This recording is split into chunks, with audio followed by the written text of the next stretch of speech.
Bonjour et bienvenue à Tout savoir. Mon nom est Claude Andrea Bouni. Je me ferai un réel plaisir de passer la prochaine heure avec vous. Aujourd'hui à l'émission, on va avoir une très belle discussion avec Diana Navarro de la Nouvelle Acropole d'Ottawa. Avec elle, il sera question de guérison de l'âme et je pense que c'est une thématique dont on a tous besoin. Il y a des moments où la vie va bien, il y a des moments où la vie va moins bien et on a envie d'entendre de belles paroles pour nous booster un peu. On va aussi discuter de santé mentale avec une représentante de l'Association canadienne pour la santé mentale. On va parler avec notre conseiller financier Cédric Larigaldi, mais tout de suite pour commencer, bien vrai qu'on tend vers la fin du mois de l'histoire des Noirs. C'était important pour moi d'avoir le directeur général de la Maison de la francophonie, Marcel Morin, pour avoir toujours ces belles discussions sur cette francophonie plurielle-là qui est de plus en plus grandissante. Et Marcel, parlons du mois de l'histoire des Noirs avant de parler de tout ce que vous avez pu faire là-bas, parce qu'il y a eu du mouvement à la Maison de la francophonie dernièrement. J'ai envie de t'entendre sur ce mois-là. Qu'est-ce qu'il représente pour toi qui est tellement impliqué dans la communauté? Ça, bien, nous, une première réalité, c'est qu'on appelle ça le mois de l'histoire des personnes d'ascendance africaine. Oui. Parce qu'on a une réalité beaucoup plus large au niveau de ce concept. Et deuxièmement, le mois de février, qui est le mois le plus froid et le plus court, on trouve ça un peu comique que ce soit adressé au mois des personnes d'ascendance africaine. Mm-hmm. Donc, notre réalité à la Maison de la francophonie, elle est beaucoup plus sur un contexte annuel. Nous, on est toujours en francophonie plurielle, on est toujours en ascendance africaine, on est toujours avec ce concept d'appartenance d'une francophonie dans sa plus grande pluralité que possible. Et on parlait de ça juste avant l'émission, ça me faisait rire. La première fois que j'ai entendu ce terme francophonie plurielle, ça venait de toi. Oui. Et à chaque fois, je rappelle tout le temps quand je parle, ah oui, je parlais avec Marcel Morin qui a parlé. Puis maintenant, je le vois, cette expression-là, dans certaines communications de certains organismes. Vous devez les droits d'auteur à Marcel Morin, c'est par lui que tout a commencé. Et comment tu fais? Vous faites, parce que tu n'es pas seul à travailler avec ton équipe et éventuellement, comment vous faites pour faire vivre cette francophonie plurielle-là à tous les jours? C'est ça. Nous, la réalité, c'est que c'est inné chez nous. On a un conseil d'administration déjà pluriel.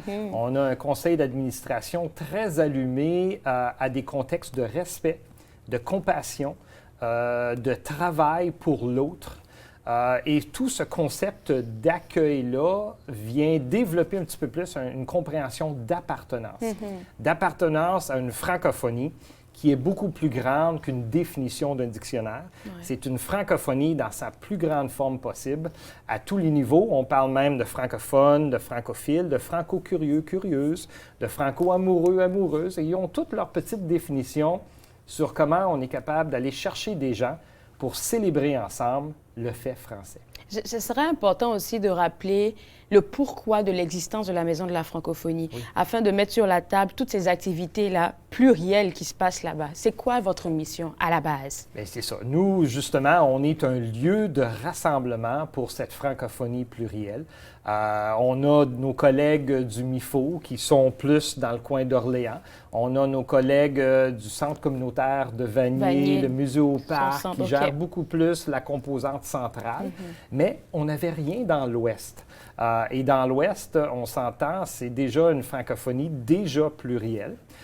Et si on regarde les stats, les dernières statistiques Canada, vous allez remarquer que la francophonie, officiellement, elle est maintenant dans l'Ouest. Ah oui, elle est plurielle, elle est dans l'Ouest, et on a au-dessus de 200 000 personnes qui utilisent la langue française régulièrement dans l'Ouest d'Ottawa.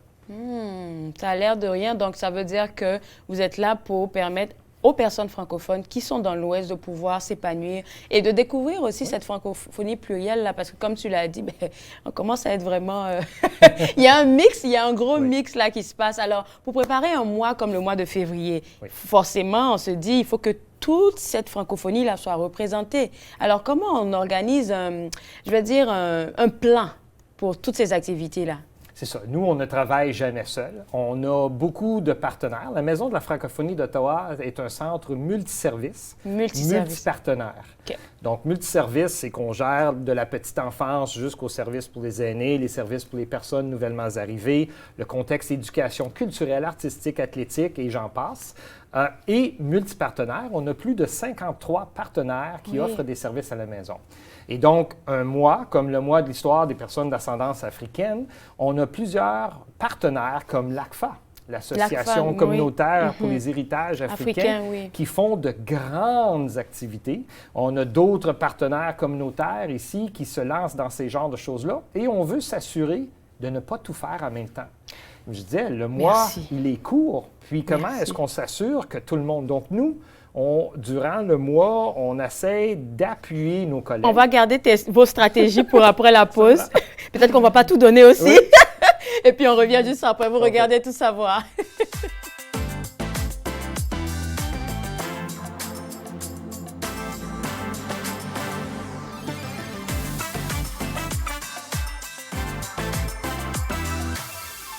Mois de l'histoire des Noirs qui est appelé à la Maison de la Francophonie le mois des personnes d'ascendance africaine. Avec moi, le directeur général Marcel Morin. Et on parlait avant la pause de comment, en tant que Maison de la Francophonie qui représentait les francophones ici dans l'Ouest, vous essayez d'être présent et de faire un plan pour des activités qui vont rejoindre toute la communauté francophone.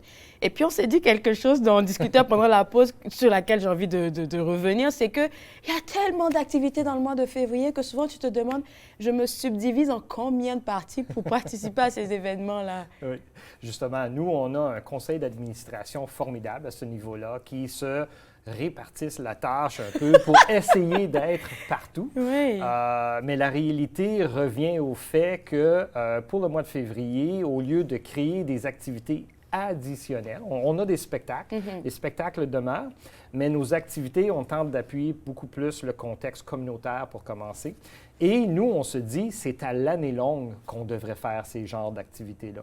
Donc nous, ce n'est pas février, nous, c'est l'année au complet au niveau de notre structure. Chaque mois, par exemple, le mois de mars, c'est le mois de la francophonie. Mais justement, tantôt, je pourrais vous parler du gala de la francophonie plurielle, qui est au mois de mars, qui est célébré au mois de mars, qui est célébré pour la francophonie, mais la francophonie plurielle, qui inclut notre réalité d'ascendance africaine et de d'autres cultures. Alors, on va revenir sur les activités qui ont été célébrées ou qui vont arriver encore bientôt pour ce mois-là à la Maison de la Francophonie. Vous avez eu Dabi Touré. Le 3 février dernier, c'est qui ce monsieur? Donc, Dabi Touré, c'est un Mauritanien sénégalais Mauritanien-sénégalais. Oui, c'est ça. Wow. Donc, et qui a musique jazz, hip-hop, blues, assez particulier, très belle, et qui chante en dialecte sénégalais. Ouais. Donc, vraiment, comme une raison, les interactions durant le spectacle, tout est en français, mais c'est là la beauté de cette francophonie plurielle, de permettre à nos cultures et à cette diversité culturelle-là de s'exprimer dans leur langue que nous, on appelle langue de peuple racine. Peuple racine, on parle côté autochtone, on parle côté Première Nation chez nous, mais des peuples racines, chaque pays a son peuple racine, ont ses dialectes, ont ses réalités à l'intérieur. Et c'est beau de voir cette pluralité-là dans un contexte de notre francophonie inclusive. On n'utilise pas le mot inclusion. Nous, on utilise beaucoup plus de cette francophonie d'appartenance, de cette francophonie plurielle. Ensuite de ça, il y a eu Ferline Régis. Ça, c'était ce week-end.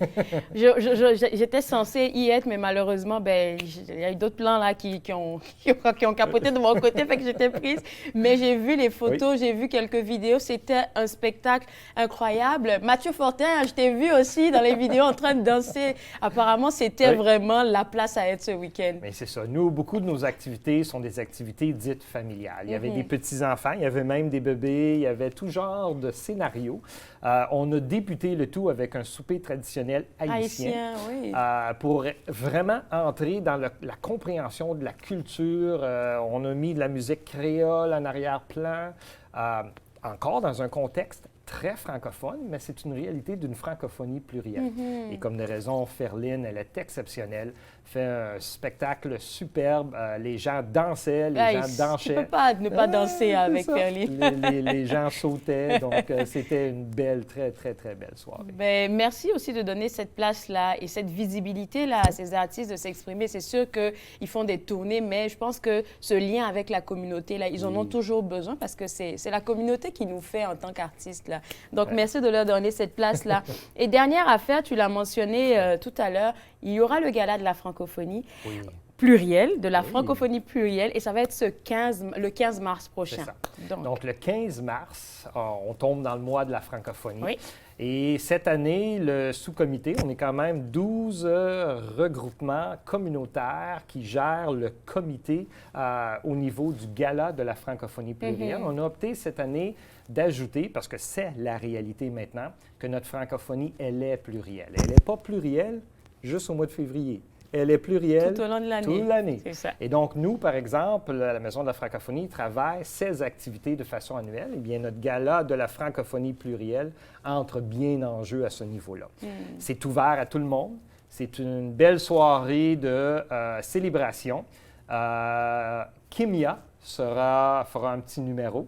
On a également Eric Sarah, Wandara Tobzo, qui sera sur scène aussi. On a des jeunes demoiselles qui feront une chanson a cappella chorale. Et on aura une animatrice incroyable, j'entends dire. Hein, avec plaisir que je vais animer ce gala-là et c'est sûr qu'on va en faire la promotion. Et on vous attend, on vous réserve des surprises. Je ne serai pas seule apparemment, mais ça, c'est un scoop qu'on va garder pour plus tard. Mais j'ai vraiment hâte là, de participer à cet événement parce que ça va déjà, même avec le sous-comité, ça va rassembler du monde et puis ben, on va célébrer la francophonie ensemble. Notre sous-comité est pluriel, donc ça devient beaucoup plus simple de pouvoir rassembler cette réalité-là. On est très choyés d'avoir le CEPAP, le CESOC, le point d'accueil francophone et beaucoup d'autres, le MIFO. Les billets, justement, sont gérés par nos collègues du MIFO. Si vous allez sur le site web du MIFO... Est-ce qu'ils sont déjà disponibles pour la vente? Oui, ils sont disponibles dans la section événements. Il y a un petit sous-onglet pour le gala de la francophonie plurielle. On va commencer à marteler ça. On va commencer à marteler ça. Alors, pour le mois de la francophonie, oui, il y a le gala de la francophonie, mais est-ce que la Maison de la francophonie fait quelque chose d'autre ou des activités? Nous, on a plusieurs activités. Comme de raison, on continue avec nos activités, encore une fois, dans un contexte annuel. Mais le 27 mars, c'est le grand gala de femmes remarquables d'Ottawa, Distinguished Women. C'est une soirée où on reconnaît la contribution phénoménale de nos dames à Ottawa. Et justement, l'honorable Édith Dumont sera la conférencière principale, la première dame franco-ontarienne à avoir le poste de lieutenant-gouverneur. Donc, elle sera notre conférencière et ce sera une belle soirée pour reconnaître le travail remarquable de nos dames. On a déjà une vingtaine de lauréates qui seront soulignées. Les invitations ont été envoyées déjà à ces gens-là. On attend de voir un peu comment la salle se remplit et on verra si on peut ouvrir par la suite. Mais j'ai l'impression que la salle sera déjà pleine avec les gens qui sont déjà invités. On a invité nos ambassades francophones également et anglophones dans certains contextes. C'est une belle soirée avec nos francophones, nos francophiles à la maison. Alors ça, là, je pense qu'on devrait peut-être revenir pour en parler parce que c'est un événement que je ne savais pas qui allait venir. Donc, 27 mars, tu as dit? 27 mars. On va en reparler sûrement. Et puis, je suis sûre que sur le site web, là, si les gens veulent avoir plus d'informations, ils peuvent juste aller voir le site web. Oui, puis ils peuvent toujours m'envoyer un courriel. Je suis disponible. Tu travailles tellement. Écoute, merci beaucoup de te rendre disponible pour tout ça. J'espère que tu prends le temps de te reposer parce qu'après février, on continue encore avec le mois de la francophonie. Puis, c'est lancé. Donc, écoute, prends soin de toi. Merci d'avoir accepté de parler avec nous. Et pour vous autres à la maison, oui, le gala de la francophonie plurielle s'en vient pour le 15 mars. Les billets sont disponibles aussi sur le site web du MIFO, donc www.mifo.ca. Mais pour revenir à la Maison de la francophonie qui est ici dans l'Ouest, qui fait plusieurs activités, vous pouvez visiter leur site web au www.cmfo.ca. On va prendre une pause et juste après la pause, on va parler de santé mentale. Vous regardez Tout savoir.